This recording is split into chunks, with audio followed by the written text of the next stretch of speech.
उत्पन्ना दक्षजायायां सती रूपेण शंकरम् अहं सभाजयिष्यामि लीलया तम पितामह।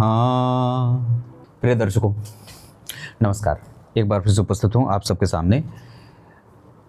आज का जो विषय है वो ग्रहों के युद्ध पर केंद्रित होगा। आपने कभी विचार किया कि कभी आपकी कुंडली में जो दो ग्रह हैं वो बिल्कुल ही युद्ध की स्थिति में आ जाते हों? ये ज्योतिष का बहुत गंभीर विषय है जिस पर हम बहुत सावधानी से चर्चा करेंगे। और ग्रहों के जो युद्ध की स्थिति होती है उसमें किन विषयों का ध्यान रखना होता है, उसमें ग्रहों को किस तरीके से कैटेगराइज किया गया है, किस प्रकार के ग्रह आपस में जब युद्ध करते हों तो कैसी स्थिति उत्पन्न करते हैं, और किस प्रकार के ग्रह अगर आपस में युद्ध जैसी स्थिति में कभी जा भी रहे हों तो कोई उसका विशेष असर नुकसानदायक जातक के पक्ष के लिए नहीं होता है। बने रहिएगा कार्यक्रम के अंतिम हिस्से तक। शुरू करते हैं आज का कार्यक्रम। आरंभ में जो मैंने श्लोक पढ़ा है वो शिव पुराण का है, जिसका अर्थ कार्यक्रम के अंतिम हिस्से में बताऊंगा। लाइव होता हूं शनिवार को। ग्रह युद्ध की चर्चा हो रही है।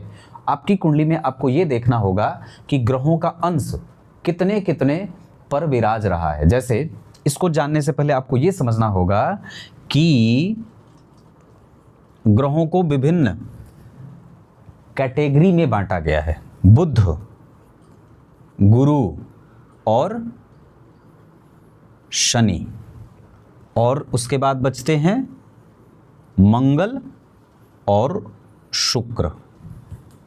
सूर्य और चंद्रमा को नहीं लेना है, राहु और केतु भी इससे परे हो गए हैं। तो मूलतः ये जो सिद्धांत है वो पंच तारा ग्रहों पर केंद्रित होता है। ज्योतिष में जो सूर्य और चंद्रमा है वो क्या है? सूर्य और चंद्रमा है प्रकाशक ग्रह।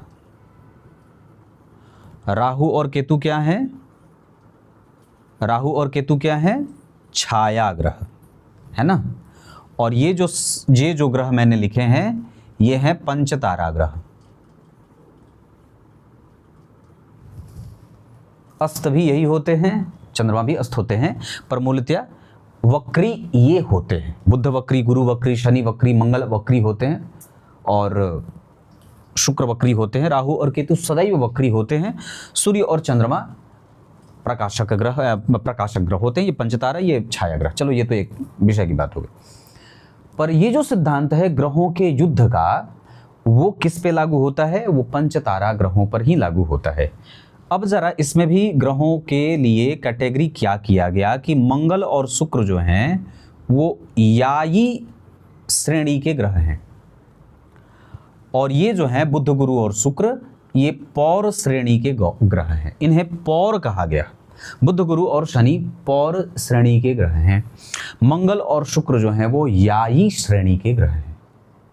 अब क्या बात है, ग्रहों में युद्ध की स्थिति कैसे उत्पन्न होती है इस पे थोड़ी सी चर्चा कर लेते हैं। तो ग्रहों में युद्ध की जो स्थिति उत्पन्न होती है वो कैसे होती है इसको समझते हैं। तो युद्ध कैसे होगा भाई?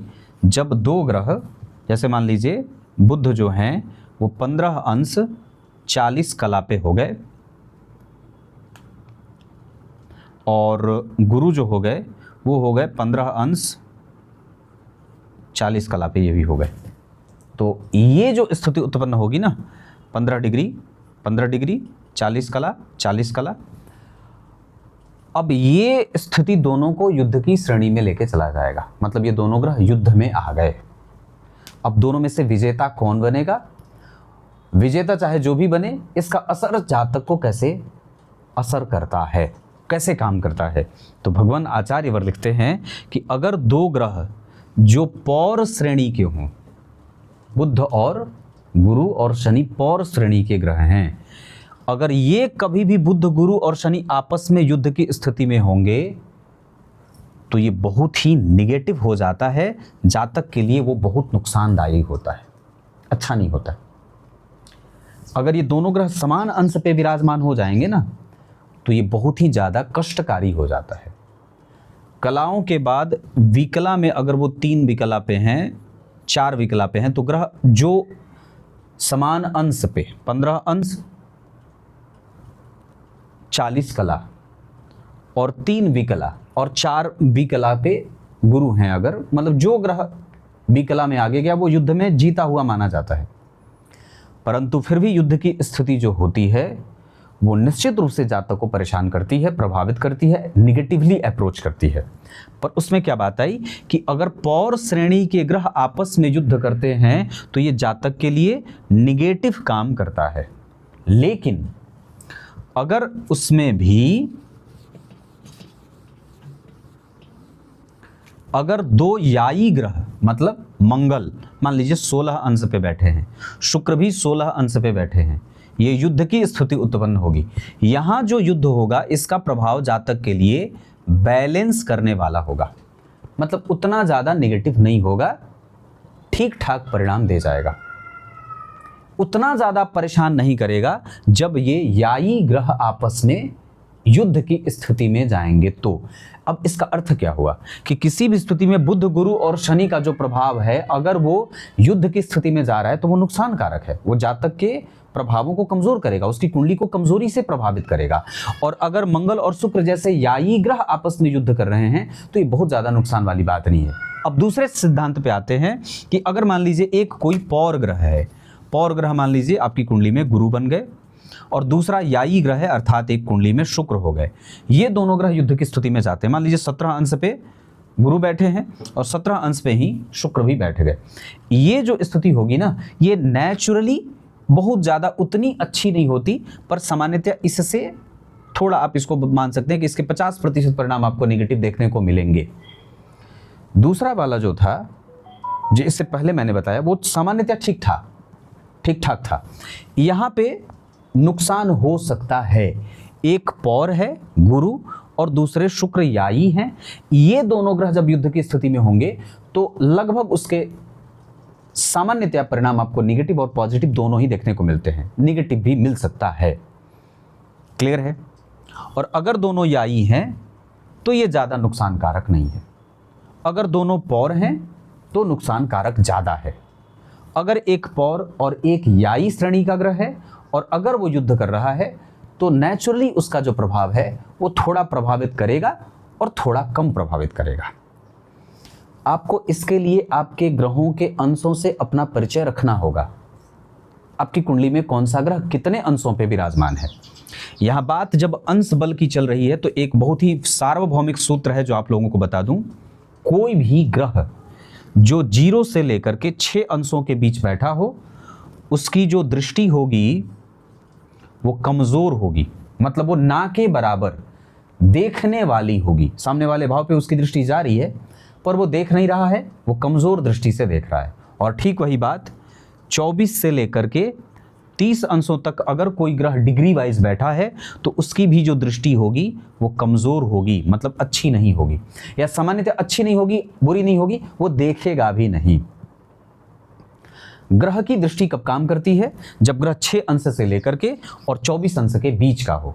24 अंश से ऊपर गया, 30 अंशों के अंतर पे आ रहा है, 24, 25, 26, 27, 28, 29, 30, 24 और 6, 30 के अंतर पे गया तो उसकी जो दृष्टि होगी वो ना के बराबर, नगण्य, नल एंड वॉइड होगी। वहां पे उसकी दृष्टि का प्रभाव बिल्कुल भी ना के बराबर होगा, कमजोर ना, मतलब ना के बराबर। वो देख नहीं रहा है, वो देख रहा है अपने भाव को सामने पर उसका असर नहीं, क्योंकि उसकी आंखें बूढ़ी हो गई हैं, है ना। और यहाँ पे 0 से 6 अंश का है, यहाँ पे वो अभी देखने की स्थिति में नहीं है ना, उसकी आंखें बंद हैं। जैसे ग्रह तरुण अवस्था को प्राप्त करेगा, 6 अंश से ऊपर जाएगा, तब वो देखने लगता है।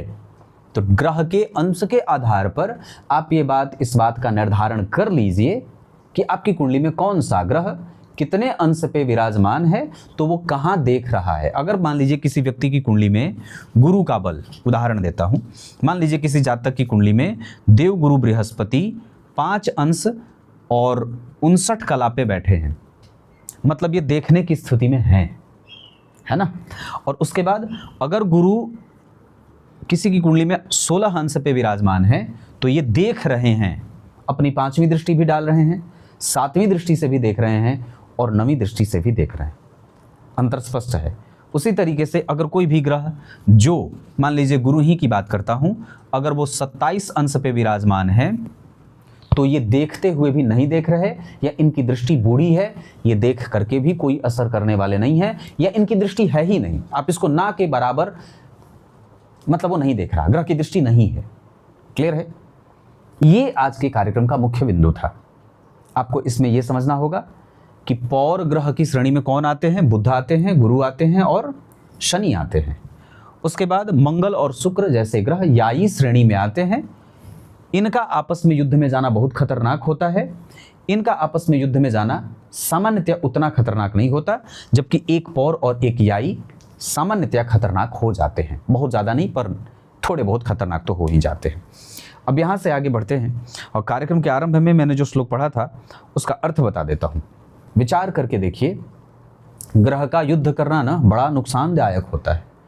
जब समान अंश पे जब कोई ग्रह बैठ जाए तो बहुत ही अच्छी बात नहीं होती है कुंडली के लिए। वहाँ वो उस भाव को भी प्रभावित करते हैं। जिस भाव में युद्ध की स्थिति होगी वहाँ तो जलेगा ना वो भाव। दसम भाव में होगी अगर तो जलेगी, एकादश में होगी तो जलेगी स्थिति, लग्न में होगी तो व्यक्ति का व्यक्तित्व तो जलेगा, धन भाव में होगा तो धन बचाने नहीं देंगे, जलेगा। तृतीय भाव में होंगे तो व्यक्ति मारा मारा फिरता रहेगा पराक्रम के लिए। चतुर्थ स्थान में हो तो उसका मन शांत नहीं है। पंचम स्थान में है तो शांत संतान नहीं मिलती है। छठवें भाव में है तो निरंतर वो अपने शत्रुओं के कारण भागा भागा फिरता है। सप्तम भाव में है तो उसकी पत्नी ही उससे जला रही है।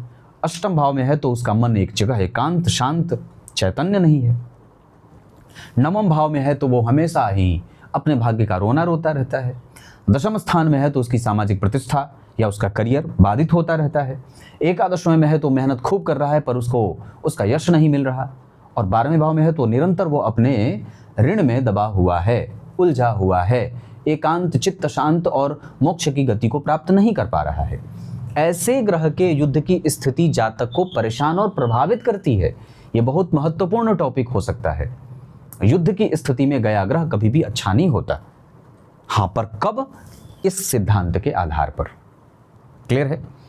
अब यहाँ पे ब्रह्मदेव देवी मैया को अर्थात दुर्गा जी को बुला करके देवी मैया को कहते हैं कि आप ही कुछ उपाय करिए। तो बोलती हैं ठीक है, ऐसा ही होगा।